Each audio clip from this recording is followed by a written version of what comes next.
Bismillahirrahmanirrahim. Hingga tatkala dicabut rasa takut dari jantung-jantung malaikat. Kemudian para malaikat pun setelah hilang rasa takut mereka saling bertanya, "Madza qala rabbukum?" Apa yang telah diwahyukan oleh Rabb kalian? Qalul haqqa wa huwal aliyul kabir. Maka mereka berkata, Rabb kalian telah menyampaikan al-haq dan dia adalah maha tinggi lagi maha besar. Dalam surat Saba ayat 23. Kemudian dalam hadis yang disampaikan oleh penulis Syekh Muhammad Abdul Wahhab rahimahullahu taala, kita bacakan hadisnya. Wa fi sahih an Abi Hurairah radhiyallahu taala anhu. Dalam hadis yang sahih dari Abu Hurairah radhiyallahu anhu, anin Nabi sallallahu alaihi wasallam qala, dari Nabi sallallahu alaihi wasallam beliau bersabda, "Idza qadallahu al-amra fis sama." Kalau Allah menetapkan suatu urusan atau suatu perkara di langit, darabatil malaikatu bi ajnihatiha, maka para malaikat mengepakkan sayap-sayap mereka khud'anan liqaulihi, karena tunduk kepada firman Allah yang mereka dengar. Ka'annahu silsilatun ala safwanin yanfudhuhum dzalik, seakan-akan mereka mendengar suara rantai yang ditarik di atas batu yang licin, dan suara tersebut menembus mereka hatta idza fuzzi'a an qulubihim.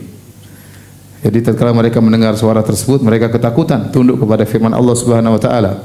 Kemudian tatkala rasa takut telah dicabut dari jantung-jantung mereka, qalu madza qala rabbukum, maka para malaikat bertanya, apa yang telah difirmankan oleh Rabb kalian? Qalul haqqa, kata mereka yang difirmankan adalah kebenaran, wa huwal aliyul kabir, dan Allah adalah maha tinggi dan maha besar. Fayasma'uha mustariqu sam'i, tatkala malaikat sedang berbincang di langit tentang perkara yang diputuskan oleh Allah, ternyata ada pencuri berita yang mendengar pembicaraan mereka.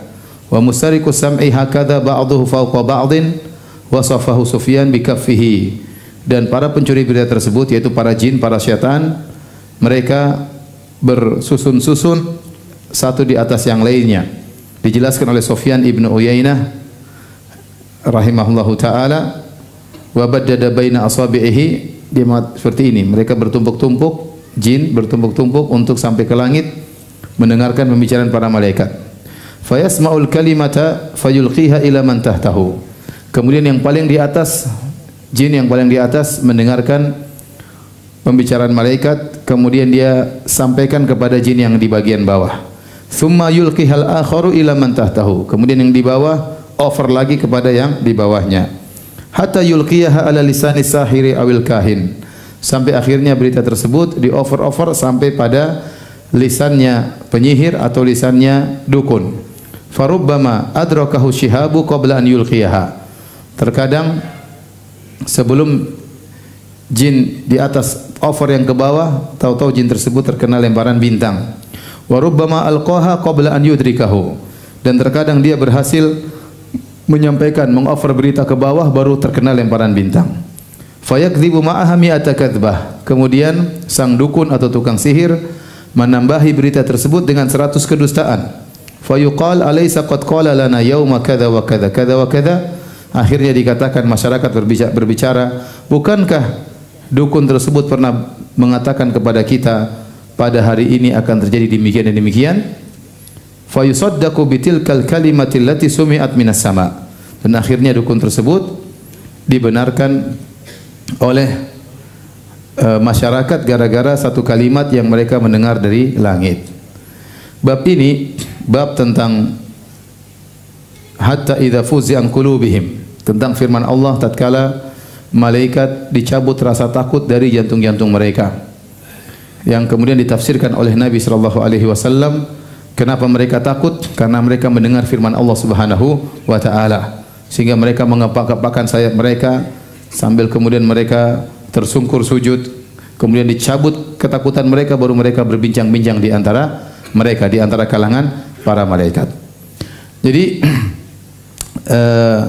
di sini Nabi sallallahu alaihi wasallam menafsirkan ayat ini, dan sebagaimana dijelaskan oleh Ibnu Katsir rahimahullahu taala, metode yang terbaik dalam tafsir adalah menafsirkan ayat dengan ayat yang lain.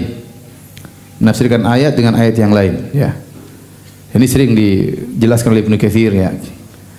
Kemudian juga setelah ayat dengan ayat atau ayat dengan hadis, seperti dalam bab ini ada firman Allah, hatta idza fuzi'a an qulubihim, tatkala dicabut rasa takut dari para malaikat, orang bertanya, rasa takut apa? Kenapa mereka takut?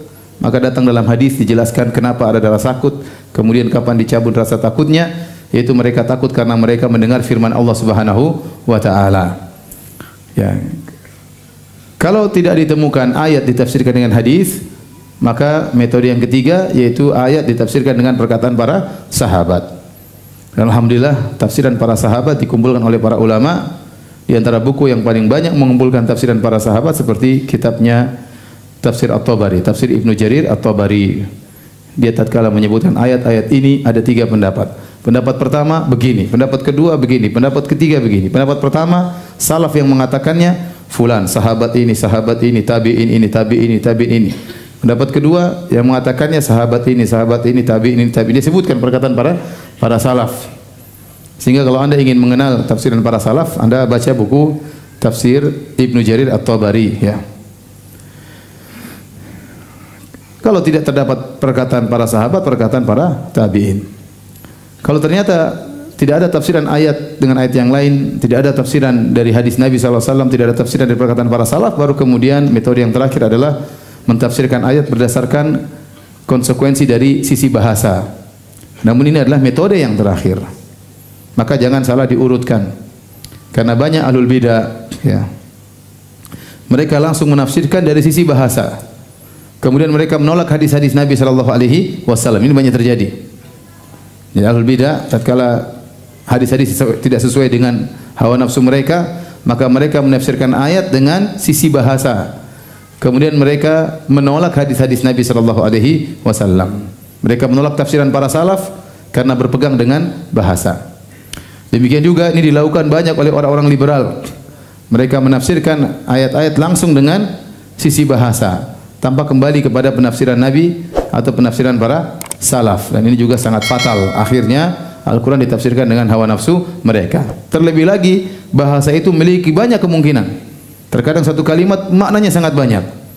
Oleh karenanya mereka bisa memilih sesuai dengan apa yang mengikuti hawa nafsu mereka. Jadi metode penafsiran Al-Quran dengan Al-Quran, Al-Quran dengan hadis, Al-Quran dengan perkataan para salaf, baru terakhir dengan bahasa. Nah, tujuan dibawakan bab ini oleh Syekh Muhammad bin Abdul Wahhab rahimahullahu taala adalah menjelaskan tentang makhluk yang sangat agung, malaikat.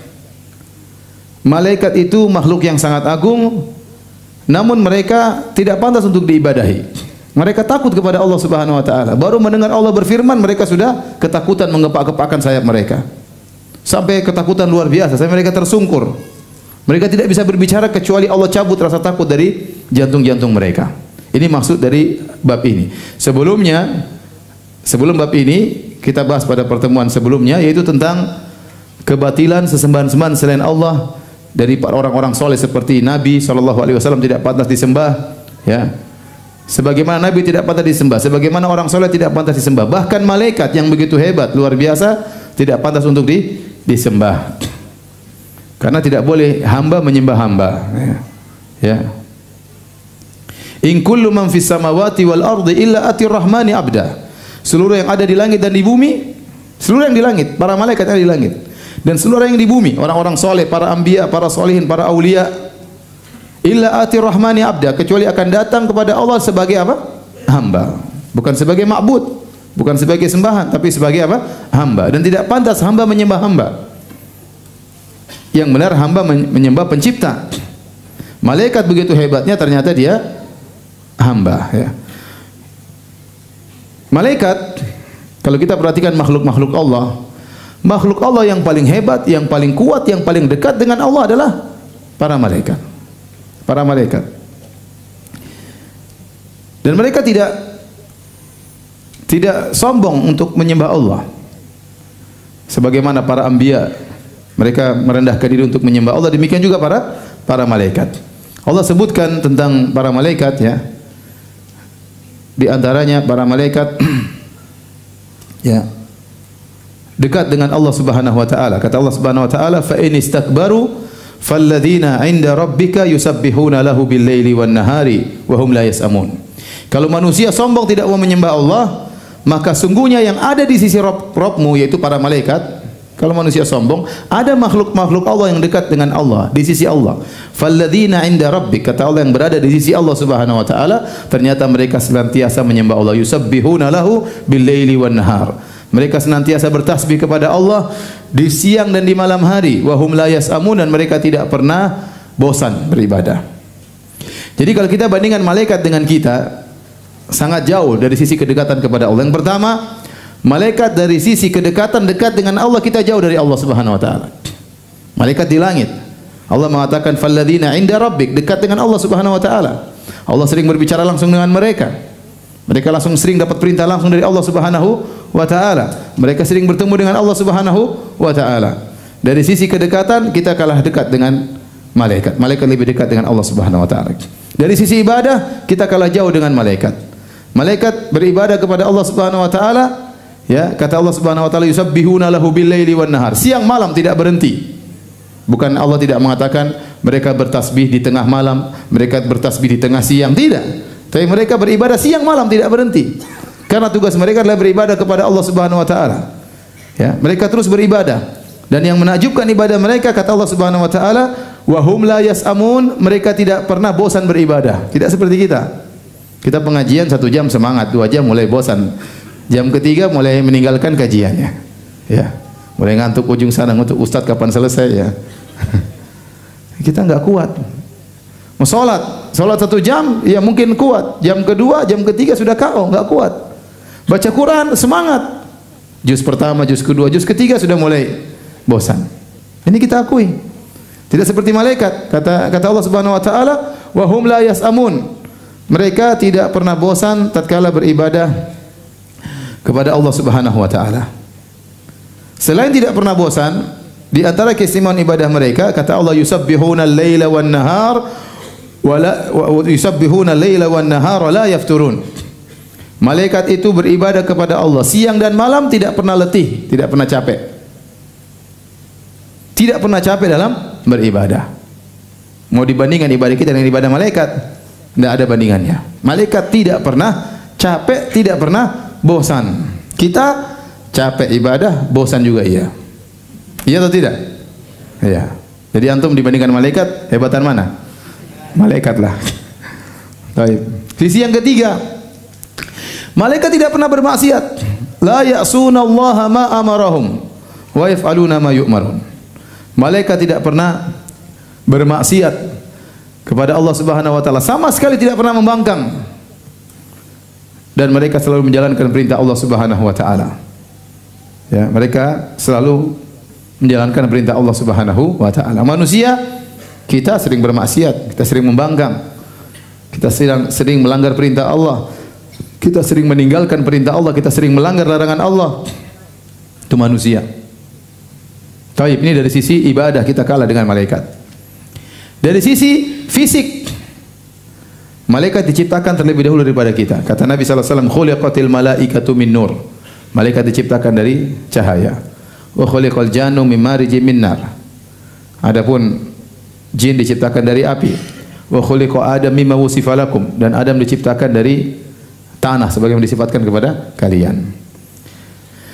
Dan subhanallah, malaikat tidak makan, tidak minum, tidak pernah lelah. Manusia makan dan minum. Tadi pagi sudah makan, siang makan, habis maghrib makan, jam 12 makan lagi. Itu pun masih lemas, masih capek. Ya. Malaikat tidak pernah makan, tidak pernah minum. Oleh karenanya, di antara hal yang menakjubkan dari malaikat, mereka memiliki kemampuan untuk bertasyakul, untuk menjelma. Ketika para malaikat menjelma menjadi manusia, kemudian berziarah mendatangi rumah Nabi Ibrahim alaihissalam, Nabi Ibrahim menyangka mereka manusia beneran, saking begitu sempurna penjelmaan mereka. Faragha ila ahlihi faja'a bi ajalin samin. Maka Nabi Ibrahim segera pergi ke istrinya, kemudian dia sembelih sapi yang gemuk, kemudian dia hidangkan kepada malaikat. Dia pikir ini tamu. Ya, dia hidangkan. Ternyata malaikat tidak makan. Jadi mereka tidak pernah makan dan minum, tapi energi mereka tidak pernah habis. Antum lihat matahari. Matahari sudah umurnya sudah berapa tahun? Kayak tahu aja. Entah berapa ribu tahun, entah juta tahun, kita nggak tahu. Tiap hari memancarkan energi sampai kepada kita. Ya. Dan energinya stabil. Ya, bayangkan. Kalau kita bicara tentang unsur yang paling hebat, kita katakan misalnya nuklir mengeluarkan energi yang sangat hebat, dengan sedikit bahannya bisa menimbulkan energi yang luar biasa. Tapi dia akan selesai. Tapi lihat matahari. Entah unsur apa yang ada di matahari. Kata para ahli ilmuwan, ada peledakan-ledakan yang luar biasa sehingga memancarkan panasnya kepada dunia dan tidak pernah berhenti. Bahkan kalau matahari maju sedikit kita kepanasan. Matahari mundur sedikit kita mati kedinginan. Dia tetap pada orbitnya. Tidak pernah berkurang energinya. Allah mampu. Mudah bagi Allah, kun fayakun. Nah, malaikat Allah ciptakan dengan cahaya. Kita nggak tahu dari cahaya apa. Tidak pernah makan, tidak pernah minum, tidak pernah dicas baterainya. Tapi tidak pernah lelah, tidak pernah capek, tidak pernah letih dalam beribadah. Selalu menjalankan perintah Allah. Kegiatan mereka luar biasa. Terbang dari sana menuju sana. Kuatnya luar biasa. Oleh karenanya Allah ciptakan mereka dengan memiliki sayap. Kata Allah Subhanahu wa taala, alhamdulillahi fatiris samawati wal ard ja'ilil malaikati rusulan uli ajnihatin masna wa thulatha wa ruba' yazidu fil khalqi ma yasha. Segala puji bagi Allah yang menciptakan langit dan bumi, yang menjadikan para malaikat sebagai utusan-utusan Allah. Ya. Uli ajnihah, yang memiliki sayap-sayap. Ada yang sayapnya 2, ada yang sayapnya 3, ada yang sayapnya 4. Yazidu fil khalqi ma yasha, dan Allah tambah sebagiannya. Ada yang sayapnya sampai 600, di antaranya malaikat Jibril. Dalam satu hadis saya bacakan tentang malaikat Jibril alaihissalam, bagaimana agungnya malaikat ini.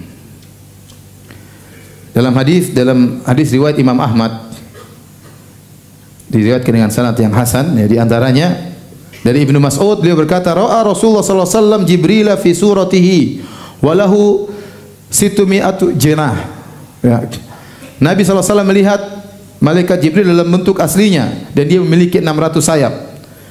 Kullu junahin minha qad saddal ufuk. Setiap sayapnya sangat lebar sehingga menutup cakrawala. Setiap sayapnya. Bukan 600 sayapnya. Setiap sayapnya bisa menutup apa? Cakrawala. Dan dia punya 600 sayap. Yasqutu min janahihi minat tahawil wad-dur wal yaqut mallahu bihi alim. Waktu dia buka sayapnya, keluar dari sayapnya warna-warni. Tahawil maksudnya, saya baca penjelasan para ulama, yaitu warna-warni, ya, berupa permata, berupa intan, ya, luar biasa. Dalam riwayat yang lain, ya, Rasul tatkala Ibnu Mas'ud menyebutkan firman Allah, wa laqad ra'ahu nazlatan ukhra. Sungguh Nabi SAW telah melihat Jibril di waktu yang kesempatan yang lain. Ya, kata Nabi SAW, ra'aitu Jibril inda sidratil muntaha. Aku melihat Jibril di sidratil muntaha. Alaihi 600 janah, dan dia memiliki 600 sayap. Yantathiru min rishihi at-tahawil ad-dur wal yaqut, dan bertebaran dari sayapnya keluar warna-warni yang sangat indah yang berisi permata dan intan berlian. Ya. Itu malaikat Jibril, ya, alaihissalam. Ya. Ya, malaikat yang paling rendah sayapnya berapa? 2. Antum 1 aja nggak ada sayapnya. Dan kita tidak tahu bagaimana hakikat malaikat. Contoh dalam ayat ini Allah mengatakan hatta idza fuzzi an qulubihim. Tatkala Allah cabut rasa takut dari jantung mereka. Jadi mereka punya jantung. Malaikat terbuat dari cahaya dan mereka punya jantung, dan rasa takut tersebut dirasakan oleh jantung mereka. Tapi jantung mereka tentu tidak sama dengan jantung kita. Tidak ada klepnya, tidak ada pembuluh darahnya, ya. Tidak ada, karena mereka dari cahaya. Tidak ada darah yang mengalir, tidak ada. Tapi kita beriman mereka punya jantung sebagaimana Allah menyatakan dalam Al-Quran. Mereka punya sayap, ya. Kalau sayap 2 mungkin kita bisa bayangkan kanan kiri. Kalau sayap 3 bagaimana? Kita nggak tahu. Sayap 3 bagaimana? Yang 3 taruh di mana, ya? Banyak makhluk-makhluk Allah yang belum bisa kita cerna dengan otak kita. Itu baru makhluk Allah. Bagaimana dengan Allah Subhanahu wa taala? Kemudian malaikat Jibril sangat kuat, disebutkan dalam buku-buku tafsir waktu Allah membinasakan kaum Nabi Lut, wa ja'alna 'aliha safilaha, Allah mengangkat tanah mereka ke atas kemudian dibanting, itu cuma diangkat oleh satu sayapnya malaikat Jibril. Diangkat kemudian dibalik oleh malaikat Jibril alaihissalam. Kemudian waktu Nabi SAW diusir dari Taif, Nabi dilempar sampai berdarah, ditangkis oleh Zaid bin Harithah, namun tetap saja berdarah Nabi SAW. Diolok-olok oleh anak-anak.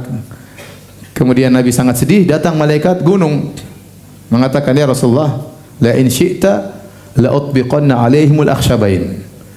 Ya Rasulullah, kalau kau mau saya angkat dua gunung ini, saya timpakan kepada mereka. Malaikat, satu malaikat saja bisa ngangkat dua gunung. Antum bisa ngangkat apa? Ya. Jadi antum dari sisi manapun kalah dengan malaikat. Ya. Malaikat jago, malaikat kuat, malaikat dekat dengan Allah, ibadah enggak pernah berhenti. Terus apa lagi? Enggak pernah bosan, enggak pernah letih, selalu taat kepada Allah Subhanahu wa taala. Mengatur, ada yang mengatur awan, ada yang mengatur gunung, ada yang mengatur hujan, ada yang mencabut nyawa manusia, ada yang menurunkan wahyu. Luar biasa. Luar biasa. Nah, maksudnya penulis Syekh Muhammad bin Abdul Wahhab rahimahullahu taala, maksudnya mereka, dia ingin menjelaskan malaikat yang begitu hebat saja, yang luar biasa seperti ini, mereka tidak boleh disembah. Mereka takut kepada Allah Subhanahu wa taala. Apakah apakah sesuatu yang takut berhak disembah? Enggak boleh. Tuhan enggak boleh takut. Ya. Malaikat takut, baru dengar firman Allah sudah takut. Belum kalau Allah murka. Baru mendengar Allah berfirman, idza qadallahu al-amra fis sama, baru Allah berfirman menyampaikan keputusan tentang perkara takdir, mereka sudah ketakutan. Sehingga mereka tidak pantas untuk disembah. Dan malaikat sudah disembah oleh orang-orang musyrikin dahulu.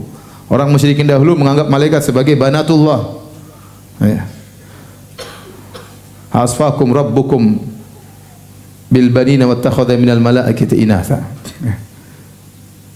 Jadi mereka mengangkat malaikat dianggap sebagai putri-putri Allah Subhanahu wa taala. Makanya Allah berfirman, wa qalu ittakhadha ar-rahmanu walada subhanah bal ibadu mukramun. Mereka mengatakan bahwasanya Allah punya anak, yaitu malaikat, putri-putri Allah. Kata Allah, Maha suci Allah, bal ibadu mukramun. Sungguhnya para malaikat adalah hamba-hamba Allah yang mulia. La yasbiquna lahu bil qaul wa hum bi amrihi ya'malun. Mereka tidak mendahulunya, tidak mendahului Allah dengan perkataan, dan mereka mengerjakan perintah-perintah Allah Subhanahu wa taala. Allah mengatakan, wa hum min khasyatihi musfiqun. Mereka karena takut kepada Allah, karena khasyah kepada Allah, mereka takut kepada Allah Subhanahu wa taala. Allah berfirman, yakhafuna rabbahum min fawqihim. Para malaikat takut kepada Allah yang berada di atas mereka. Ini maksud dari bab ini, bahwasanya tidak ada makhluk yang pantas disembah. Kemudian ada wali mungkin cuma bisa sakti sedikit-sedikit sudah disembah, ya. Ya. Mungkin ada orang baru bisa ngobati sedikit sudah disembah, ya. Mungkin ada orang bisa terbang sedikit sudah disembah, ya. Malaikat saja yang kayak begini tidak boleh disembah. Apalagi orang bahlul-bahlul kemudian mau disembah, ya. Enggak boleh. Baik, kita lanjutkan bahasan kita. Jadi hadis yang mensyarah tentang ayat ini, yaitu saya ulangi hadisnya, kata Nabi sallallahu alaihi wasallam, idza qadallahu amra fis sama, kalau Allah menetapkan perintah di langit, yaitu Allah memutuskan suatu perkara takdir, darabatil malaikatu bi ajnihatiha, maka malaikat mengepak-ngepakkan sayapnya. Kenapa? Khuda'anan liqaulihi, karena tunduk dan takut kepada Allah Subhanahu wa taala. Ka'annahu silsilatun ala safwanin yanfudhum dzalik. Seakan-akan mereka mendengar firman Allah, seakan-akan mereka mendengar suara yang sangat kencang seperti rantai yang ditarik di atas batu yang licin. Memekakkan telinga kalau kita manusia. Yanfudhum, sampai menembus mereka. Kata Nabi sallallahu alaihi wasallam, hatta idza fuzi'a an qulubihim, tatkala dicabut rasa takut dari jantung-jantung mereka. Qalu madza qala rabbukum, mereka baru bisa ngobrol dengan tenang. Sebelum dicabut rasa takut, mereka tidak bisa ngobrol dengan tenang, malaikat. Ketakutan masih berada dalam jantung mereka. Dicabut, maka mereka saling bertanya, apa tadi yang difirmankan oleh Rabb kalian? Qalul haq, kata mereka, Allah menyampaikan kebenaran. Wa huwal aliyul kabir, dan Allah Maha tinggi dan Maha besar. Ya. Ini sering kita sampaikan, Allah Maha tinggi, dan ahlu sunnah meyakini ketinggian Allah dari 3 sisi. Pertama, ulu al-qahar, yang kedua uluwul qadar, dan ketiga uluwul dzat. Bahwasanya Allah Maha tinggi dari sisi kekuasaan, tidak ada yang bisa keluar dari kekuasaan Allah. Dan Allah Maha tinggi dari sisi zat, uluwul qadar, semua sifat Allah adalah maha sempurna, tidak ada kurang sedikit pun. Dan yang ketiga uluwul dzat, bahwasanya Allah Maha tinggi dari zatnya, lebih tinggi dari segala-galanya, dari seluruh makhluknya. Adapun ahlul bidah semuanya sepakat dalam 2 al-ulu, uluwul qahar dan uluwul qadar. Mereka semua sepakat bahwasanya Allah Maha kuasa, tidak ada yang keluar dari kekuasaan Allah. Dan mereka juga sepakat bahwasanya Allah Subhanahu wa taala, ya, sifatnya semuanya maha mulia. Tetapi mereka menyelisih ahlu sunnah pada ulu yang ketiga, yaitu ulu zat, bahwasanya Allah Maha tinggi secara zatnya. Dan seluruh ahlul bidah mengingkari ini, baik Mu'tazilah, baik Jahmiyah, baik Asy'ariyah, baik Maturidiyah, baik Syiah, ya, semuanya mengingkari Allah berada di atas. Yang menetapkan Allah di atas hanyalah ahlus sunnah wal jamaah. Taib, ya. Kemudian Al-Kabir, yaitu Allah Maha besar. Semua makhluk kecil, ya, tidak ada yang bisa mengalahkan kebesaran Allah secara zatnya. Makanya dalam Al-Qur'an Allah mengatakan, wa ma qadarullah haqqa qadrih wal ardu jami'an qabdatuhu yaumal qiyamah was samawati matwiyatun bi yaminih. Ya, bumi seluruhnya berada dalam genggaman Allah, seluruh langit seluruhnya dilipat oleh tangan kanan Allah Subhanahu wa taala. Tatkala malaikat sedang berbicara tentang keputusan Allah, dalam sebagian riwayat malaikat turun ke langit, ya, langit yang paling bawah dekat dengan awan, mereka berbicara. Maka ada para pencuri berita. Jin saja kalah dengan malaikat. Jin terbangnya tidak bisa menembus langit, ya. Mereka bisa terbang tapi punya keterbatasan. Makanya untuk mendengar berita di atas mereka harus susun menyusun. Mereka tidak bisa terbang sendiri, cut, kedengar turun lagi. Tidak bisa sendirian. Harus apa? Susun menyusun. Menunjukkan mereka punya kemampuan untuk terbang, tapi kemampuannya terbatas. Tidak seperti malaikat. Malaikat asalnya di atas tinggalnya. Mereka sering turun. Asalnya mereka di atas. Karena mereka tercipta dari cahaya. Maka Sufyan bin Uyainah mensifati bahwasanya para jin seperti ini, mereka saling menyusun. Dan saya sering sampaikan bahwasanya malaikat ini yang begitu hebatnya luar biasa, mereka lebih gaib daripada jin. Sampai malaikat dengan kita, pencatat amal kita ada, tapi kita nggak pernah merasakan mereka hadir, padahal mereka selalu mencatat. Ya, ma yalfidhu min qaulin illa ladaihi raqibun atid. Tidak ada satu perkataan pun yang keluar kecuali dicatat oleh malaikat raqib dan atid. Tidak ada satu pandangan pun, lirikan mata, kecuali dicatat oleh malaikat raqib dan atid. Tidak ada yang kita dengarkan kecuali dicatat oleh malaikat raqib dan atid. Dicatat dekat dengan kita, namun kita tidak pernah merasakan. Beda dengan jin. Jin terkadang dia gaib tapi terkadang kita rasakan. Ya, kalau kita ruqyah orang terkadang jinnya masuk ngobrol, ya. Ya, ini orang Jawa tahu-tahu jinnya ngomong Arab. Wah, ini jin Arab. Misalnya, ya. Terkadang kita merinding. Terkadang jinnya menjelma, ya. Jadi mak lampir, jadi gondruwo, ya. Masih mending kalau jadi si manis jembatan Ancol, ya. Jadi kadang mereka menjelma, ya. Kita bisa merasakan kehadiran jin, tapi kalau malaikat benar-benar gaib, benar-benar apa? Gaib. Mereka padahal makhluk yang sangat agung. Dan mereka lebih hebat daripada jin. Jin saja untuk mencuri berita harus nyusun-nyusun. Apa? Jadi jin di atas lempar ke yang bawah. Gondro, sudah belum? Ayo mak lampir. Jadi mereka saling melempar apa? Berita. Allah mentakdirkan terkadang berita yang mereka curi tersebut mereka enggak dengar dengan jelas. Mereka dengar malaikat berbicara. Tidak jelas, mereka tidak dengar secara seutuhnya. Mereka dengar sebagian-sebagian aja. Mereka mendengar satu kalimat, mereka langsung lemparkan ke bawah. Sebelum mereka terkena lemparan bintang, baru dapat satu kalimat lempar ke bawah. Terkadang mereka berhasil lemparkan ke bawah sebelum terkena lemparan bintang. Sampai hatta liyulqiyaha ala lisani sahir awil kahin. Sampai akhirnya berita tersebut sampai ke si tukang sihir atau dukun. Dan ini dalil bahwasanya dukun punya hubungan dengan jin. Penyihir punya hubungan dengan jin. Kalau dukun asli pasti punya hubungan dengan jin. Kalau penyihir yang hebat pasti punya hubungan dengan jin. Kalau dukun tidak punya hubungan dengan jin, itu dukun palsu.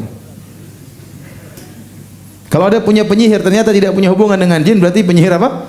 Palsu. Diragukan. Kalau ada dukun ngeramal benar, itu dukun asli, itu ada setannya benar. Kalau ngeramal salah terus, dukun bahlul. Jadi kalau ada dukun meramal ternyata benar, justru kita harus yakin, wah ini benar-benar dukun, ini canggih dukunnya ini. Berarti dia punya hubungan dengan apa? Setan. Jadi kalau ngeramal salah terus, berarti tidak pernah benar, berarti dia setannya nggak beres atau dia nggak beres, ngaku-ngaku jadi dukun. Seperti kejadian baru-baru apa yang mencetak uang ya, cetak uang, pakai sholawat naria kemudian cetak apa? Cetak uang. Itu dukun palsu ya, dukun palsu, nggak perlu jin untuk bikin begitu. Waktu saya ngisi di Peruri, perusahaan percetakan uang, kata mereka, waduh, bisa-bisa pabrik kita tutup Ustaz. Mereka tinggal gini aja keluar duit. Boleh direkrut tuh orang kerja di tempat kita. Jadi nggak perlu bikin alat-alat cetak yang besar, tinggal itu dukun palsu ya. Dukun yang hebat ada hubungannya dengan apa? Dengan jin. Kata Nabi, fayakdzibu ma'aha mi'ata kadzbah, maka sang dukun atau tukang sihir menambah dengan 100 kedustaan. Jadi mereka kalau ngeramal sekali benar 100 salah. Itu dukun seperti itu. Sekali benar 100 salah. Sekali benar puluhan salah. Tetapi yang selalu diingat oleh manusia yang benarnya itu. Makanya kata Nabi sallallahu alaihi wasallam, fayuqal alaysa qad qala lana yauma kadza wa kadza kadza wa kadza, maka masyarakat berbicara, kan dukun itu pernah bilang bahwasanya pada hari ini dan hari ini akan terjadi demikian dan benar-benar terjadi. Fayusaddaqu bitilkal kalimati allati sumi'at minas sama. Akhirnya dukun tersebut dibenarkan oleh masyarakat gara-gara satu kalimat yang pernah dicuri dari langit. Gara-gara satu ramalan pernah benar, itu yang diingat terus. Oh itu mbah itu pernah bilang, katanya tahun 2000 sekian banyak artis yang meninggal. Itu benar. Mbah itu dipercaya terus meskipun ramalannya ngawur setelah itu. Kalau dukun selalu benar, mereka pasti kaya raya, tinggal ikut judi bola, judi ini menang terus. Tapi mereka enggak kaya-kaya ya. Enggak kaya-kaya. Saya bilang kalau dukun benar-benar jagoan ya, harusnya Indonesia selalu menang dalam bola ya. Tinggal tendang bola, dukunnya tiup masuk kan bisa. Tapi dukun nggak pernah bersatu padu untuk membelokkan bola, karena dalam kode etik setan tidak boleh itu. Ada orang dari Sudan, dia kerja di Arab Saudi. Dia ngejek Syekh Arab Saudi, katanya apa? Syekh Arab Saudi nggak bisa apa-apa. Kita Syekh di Sudan bisa rubah kertas jadi uang. Dia ngejek sama Syekh. Syekh itu bilang, terus ngapain nanti kerja sini? Sana bikin uang di Sudan. Enggak, maksudnya kalau bikin uang, terus ngapain kerja jauh-jauh? Kalau memang Syekh kalian jago-jago bisa merubah kertas menjadi apa? Duit. Tinggal rubah jadi real, jadi dolar, jadi dibodoh-bodohin sama dukun ya. Subhanallah, betapa lemahnya hati manusia. Gara-gara dukun pernah benar sekali, itu yang diingat. Yang salah-salahnya enggak pernah diingat. Dukun pernah nemukan barang hilang cuma sekali. 100 barang hilang enggak ketemu. Orang tetap ingat tuh dukun itu hebat, ada barang pernah ketemu, 1 kali pernah ketemu. Dan subhanallah manusia begitu loh. Coba dukun tulis, kalau mau cari istri cantik datang ke dukun ini, mau kaya datang, kalau mau ini mau sehat mau ini ke dukun ini. Nanti datang ke dukun melihat mukanya tuh kasihan. Miskin, hitam, istrinya jelek, kemudian rumahnya reot. Kemudian orang percaya mau jadi kaya lewat dia.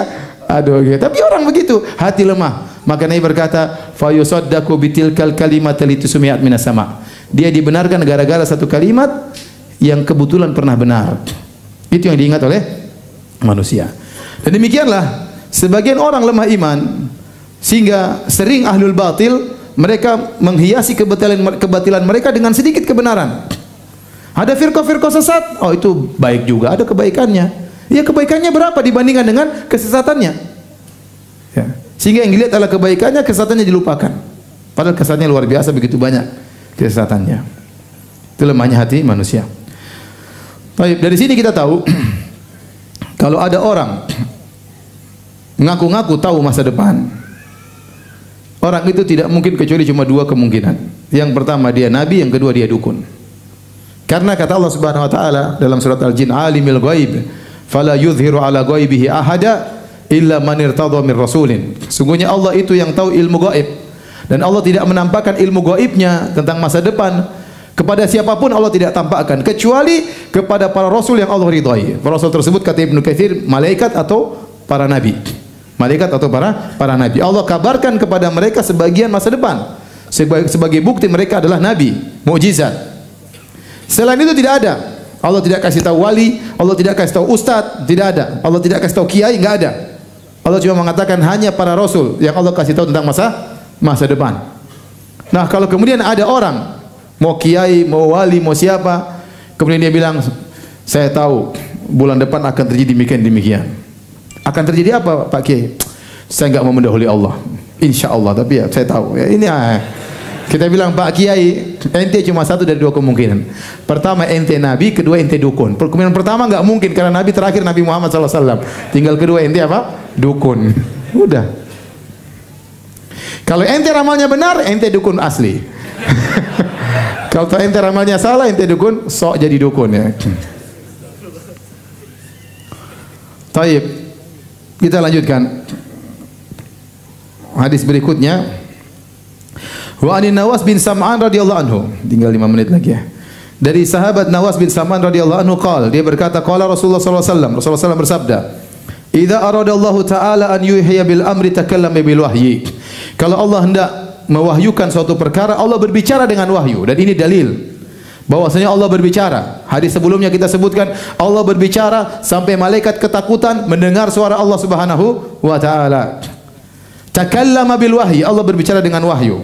Akhadhatis samawati minhu rajfah, maka au qala ra'datun syadidah, maka terjadi gemuruh di langit atau langit bergetar ketakutan kepada Allah Subhanahu wa taala, khaufan min Allah azza wa jalla. Fa idza sami'a dzalika ahlu samawati sa'iqu, jika para penghuni langit mendengar, mereka pun tersungkur. Wa kharru lillahi sujada, dan mereka sujud kepada Allah Subhanahu wa taala. Fa yakunu awwala man yarfa'u ra'sahu Jibril. Yang pertama kali mengangkat kepalanya dari setelah malaikat tersungkur adalah malaikat Jibril. Kalau dia adalah pemimpin para malaikat. Jibril luar biasa ya. Ya. Dzi quwwatin, memiliki kekuatan. Ya, Allah sebutkan dalam Al-Qur'an. Fayukallimuhu Allahu min wahyihi bima arad, maka Allah berbicara dengan Jibril dengan wahyu yang Allah kehendaki. Tsumma yamurru Jibril 'alal malaikah, kemudian Jibril lewat para malaikat. Kullama marra bisama'in sa'alahu malaikatuha, setiap Jibril melewati langit yang pertama, langit yang kedua, langit yang ketiga, penghuni langit tersebut para malaikat bertanya, "Madza qala rabbuna ya Jibril?" Apa yang telah diwahyukan oleh Rabb kita wahai Jibril? Fayaqulu Jibril, qala al-haq wa huwal aliyul kabir. Jibril berkata, Allah telah menyampaikan kebenaran dan Dia Maha Tinggi dan Maha Besar. Fayaquluna kulluhum mithla ma qala Jibril, semuanya mengikuti. Qalul haq wa huwal aliyul kabir. Sungguh Allah telah mengucapkan kebenaran dan Dia Maha Tinggi dan Dia Maha Besar. Fayantahi Jibril bil wahyi ila haitsu amarahu Allah azza wa jalla, dan Jibril menyampaikan wahyu sesuai yang diperintahkan oleh Allah Subhanahu wa taala. Ini dalil tentang bahwasanya para malaikat tinggal di atas dan di atas mereka ada Allah. Kata Allah, yakhafuna rabbahum min fawqihim. Malaikat takut kepada Rabb mereka yang berada di atas mereka. Oleh karenanya hadis-hadis ini membantah Asy'ariyah. Asy'ariyah menolak Allah di atas, padahal Allah berada di atas ya. Sering kita sampaikan, meskipun lisan mereka menolak, tetapi ya kenyataannya fitrah mereka menerima bahwasanya Allah di atas. Maka sering kita dengar kalau mereka dalam kondisi sulit, mereka katakan kita serahkan kepada yang di atas. Bahkan saya lihat seorang dai, dia anti Allah di atas. Tapi waktu dia berbicara, dia tunjuk, ya serahkan kepada Tuhan. Dia tangannya ke atas. Ya, lisannya tidak beriman, jarinya beriman. Bahkan saya lihat dai itu, dia menolak Allah di atas dengan berbagai macam syubhat akalnya. Begitu dia ceramah tentang ayat kursi wa huwal aliyul azim, dia mengatakan dan dialah Allah Maha Tinggi. Dia tunjuk ke atas tanpa sadar. Dan Maha Agung. Ini terlanjur begini, enggak bisa. Gini terlanjur. Dan dia Maha Tinggi begini. Ya sudah, mau diapain? Ya. Mau diapain? Ya. Enggak ada seorang pun mengatakan kita serahkan kepada yang di mana-mana. Enggak ada. Ada yang ngomong gitu, ente bahlul ente ini masih serahkan kepada yang di mana. Pasti diketawain. Ya. Dia tidak. Atau orang Asy'ariyah mengatakan Allah tidak di atas, tidak di bawah. Adakah yang berkata kita serahkan kepada yang tidak di atas dan tidak di bawah? Enggak ada. Orang awam, orang tua, nenek-nenek, anak muda, anak kecil, tidak ada yang mengatakan demikian. Kalau ada yang mengatakan ini ya kalau sudah yang tidak di mana-mana, tidak di atas, tidak di bawah, memutuskan, tidak ada yang pernah ngomong gitu. Pasti orang mengatakan kalau yang di atas sudah berkehendak, mau apa lagi? Semua dengan fitrahnya mengatakan Allah di atas.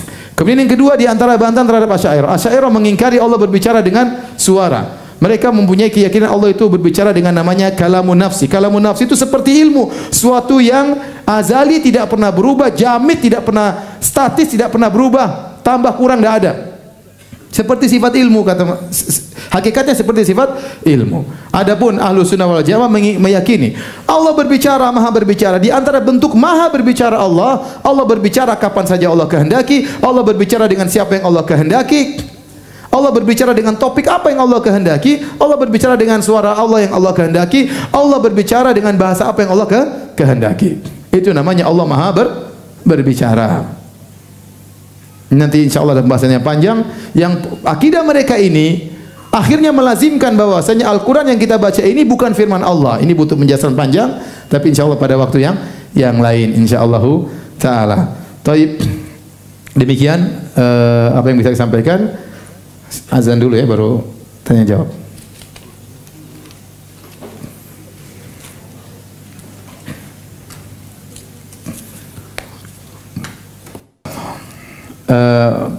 Beberapa pertanyaan yang masuk. Pertama, Ustadz, apakah seorang yang ahli ibadah bisa dipertemukan dengan seorang malaikat? Bukan seorang malaikat ya, salah. Dengan malaikat. Seorang orang, malaikat. Seorang jin, salah juga. Ustaz, apakah seorang yang asli ibadah bisa dipertemukan dengan malaikat ketika dia sedang berdoa? Apakah malaikat bisa menampakkan dirinya di depan jin atau manusia yang dipilih oleh Allah untuk bisa melihat malaikat? Apakah ada dalilnya? Datang dalam hadis-hadis malaikat bertemu dengan para nabi. Namun kebanyakan kondisi mereka waktu bertemu dengan para anbiya dalam bentuk manusia. Ya. Seperti Nabi SAW bertemu malaikat Jibril dalam bentuk aslinya pun jarang, disebutkan cuma 2 kali. Sisanya malaikat Jibril menjelma jadi Dihya al-Kalbi, terkadang menjelma menjadi seorang Arab Badui seperti dalam hadis Jibril, hadis yang kedua dari Arba'in Nawawiyah atau hadis pertama dari Sahih Muslim. Ya. Jadi seringnya malaikat menjelma menjadi manusia karena melihat malaikat dalam bentuk aslinya bukan perkara yang mudah. Demikian juga terkadang malaikat datang kepada orang tidak soleh, seperti tentang kisah malaikat yang menjelma kemudian datang kepada orang yang botak, orang yang penyakit kulit, orang yang buta. Itu kan malaikat, dia menjelma jadi seperti orang sakit. Jadi ketemu dengan orang soleh dan juga tidak soleh. Demikian juga dalam hadis kalau ada seorang anak rajulan zara akhun lahu fi qaryatin ukhra fa arsadahu Allah ala madrajatihi malakan. Ada seorang laki dia berziarah kepada kawannya di negeri yang lain. Tidak ada urusan duniawi, cuma dia cinta sama orang tersebut. Maka dia datangi orang tersebut, Allah kirim malaikat menunggu di depan jalannya. Ya. Ternyata dia malaikat. Fa ini Rasulullah ilaikum. Aku ini utusan Allah. Sungguhnya Allah mencintaimu sebagaimana engkau mencintainya karena Allah Subhanahu wa taala. Dan melihat malaikat dalam bentuk aslinya sangat berat, sangat sulit. Oleh karenanya orang-orang musyrikin dahulu minta melihat malaikat tidak pernah dikabulkan oleh Allah Subhanahu wa taala. Ya. Au ta'tiya billahi wal malaikati qabila. Kata mereka, coba kau datangkan Allah di depan kita, kita lihat, malaikat di depan kita, kita lihat. Tidak semua orang mampu ya. Kita pandangan kita terbatas, melihat matahari kita enggak mampu. Melihat cahaya lampu saja kita enggak mampu. Lihat cahaya matahari mata kita tidak mampu. Boleh malaikat tidak semua orang bisa melihatnya. Makanya mereka akan melihat malaikat tatkala hari kiamat. Kata Allah, ya, yauma yarawnal malaikata la busyra yauma idzil mujrimin. Mereka nanti akan melihat malaikat nanti. Pada hari tidak ada kabar gembira bagi mereka kepada orang-orang pendosa. Jadi orang-orang yang dibagi pada hari kiamat kelak sisa di neraka jahanam mereka akan melihat apa? Malaikat. Ya, mereka akan melihat malaikat tapi dalam bentuk mereka disiksa oleh Allah Subhanahu wa taala. Jadi kalau pertanyaannya mungkinkah seorang ketemu dengan malaikat? Mungkin saja. Dalilnya ada ya. Tapi kemungkinan malaikatnya jadi manusia. Ya. Tapi ya kenyataannya kita nggak pernah dengar juga ya. Ya. Bisa jadi malaikat dalam bentuk manusia kita nggak tahu, dia nggak ngaku sebagai malaikat. Ya. Ya. Saya belum pernah dengar ada ustadz ketemu apa malaikat ya, belum. Ya. Tapi malaikat antum nggak usah ketemu, dia ketemu antum tiap hari, nyatat. catat semuanya. Catat semua perkataan antum, catat semua lirikan mata antum, catat semua ya pendengaran antum. Enggak usah ketemu, dia ketemu antum tiap hari, tiap saat, bukan tiap saat.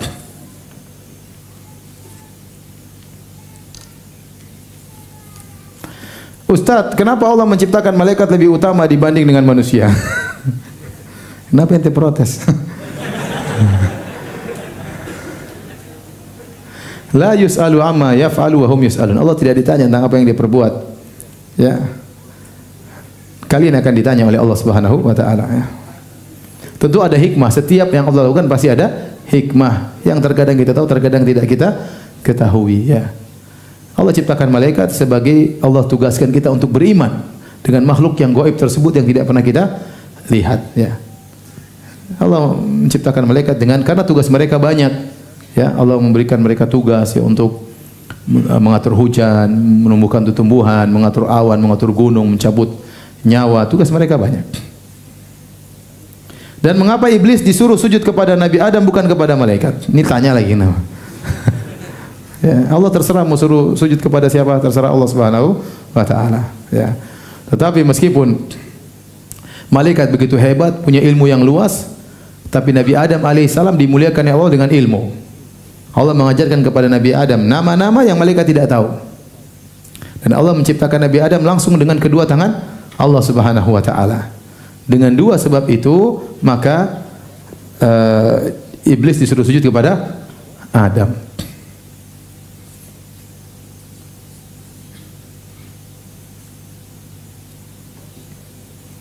Ustaz, ukuran normal malaikat itu seperti apa? Wah, enggak tahu saya.